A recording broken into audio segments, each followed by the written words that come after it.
जय हिंद, जय महाराष्ट्र मित्रांनो. आज आपण महाराष्ट्राच्या राजकारणाविषयी जाणून घेणार आहोत. महाराष्ट्र विधानसभा 2024 येणाऱ्या काही दिवसांमध्ये महाराष्ट्र विधानसभेच्या निवडणुका ह्या घोषित होणारच आहेत. त्याविषयी आम्ही तुम्हाला माहिती देतच राहू. पण आजचा विषय भारतीय जनता पार्टीचे अनेक वर्ष काम केलेले जळगावचे रावजी खडसे यांच्याविषयी आपण जाणून घेणार आहोत. भारतीय जनता पार्टी ही केंद्रात मोठ्या प्रमाणात सत्तेत असताना नुकत्याच झालेल्या लोकसभेच्या निवडणुकांमध्ये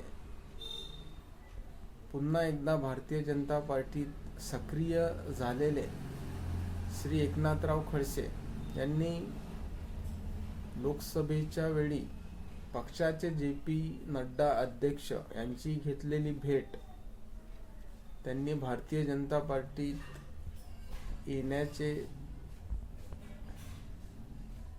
संकेत दिले होते. भारतीय जनता पार्टीमध्ये पुन्हा एकदा सक्रिय होण्याची इच्छा असूनही स्थानिक नेत्यांकडून एकनाथ खडसे यांना डावलल्या जात आहे असं त्यांच्या लक्षात आल्यानंतर त्यांनी पुन्हा तुतारी वाजवण्याचा त्यांचा प्रयत्न हा दिसून येत आहे. नुकत्याच झालेल्या एकनाथराव खडसे यांच्या वाढदिवसाचे औचित्य साधून त्यांच्या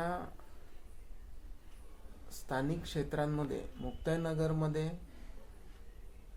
वाढदिवसाचे जे बॅनर लावण्यात आलेले होते त्यावरती श्री शरदचंद्र पवार यांचे फोटो आणि एकनाथराव खडसे यांचे फोटो त्या बॅनरवरती लावण्यात आलेले होते.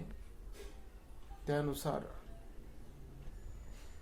अशी पण शक्यता वर्तवण्यात आलेली आहे की खडसे हे श्री शरद पवार गटात जाण्याची शक्यता आहे. त्यामुळे हे पाहणं महत्त्वाचं ठरेल. महाराष्ट्रात होत असलेल्या विधानसभा 2024 चे अपडेट आम्ही तुम्हाला या चॅनलच्या माध्यमातून देत राहू. अधिक माहितीसाठी तुम्ही सबस्क्राईब करा. व्हिडिओ आवडल्यास लाईक करा, शेअर करा. धन्यवाद.